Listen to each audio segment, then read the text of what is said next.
अस्सलाम वालेकुम दोस्तों, मैं हूं नजीब अली और आप देख रहे हैं नजीब टीवी। चलिए हम अपना वीडियो शुरू करते हैं।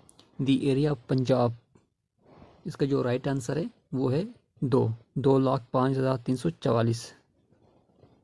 चलिए हम अगला सवाल देखते हैं कि कौन सा सवाल है।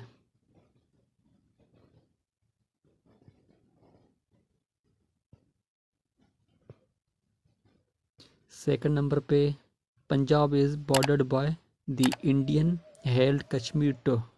इसका जो राइट आंसर है वो है बी, यानी ईस्ट। चलिए हम अगला सवाल देखते हैं। यह सवाल नंबर थर्ड को हम देखते हैं कि थर्ड नंबर सवाल कौन सा है।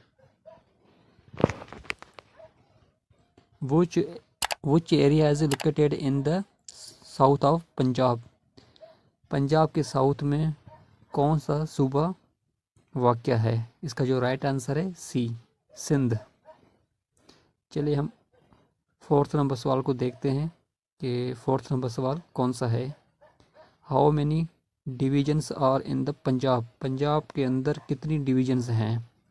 9 डिवीजन हैं, 7 हैं, 4 हैं या डी है। इसका जो राइट आंसर है ए, यानी पंजाब के अंदर टोटल 9 डिवीजन हैं। चलिए हम अगला सवाल देखते हैं। सवाल number I think 5th number है। इन फैसलाबाद डिवीजन द डिस्ट्रिक्ट्स और फैसलाबाद, जंग एंड। फैसलाबाद डिवीजन के अंदर कितनी डिस्ट्रिक्ट्स हैं। एक तो फैसलाबाद है, जंग है, और इसके अलावा कौन सा है। इसका जो राइट आंसर है सी। तो दोस्तों आज की वीडियोस बस यहीं तक थी। मैं उम्मीद करता हूँ कि आपको ये वीडियो पसंद आई होगी। अगर आप मेरे चैनल पर नए हैं तो प्लीज़ मेरे चैनल को सब्सक्राइब कर लें।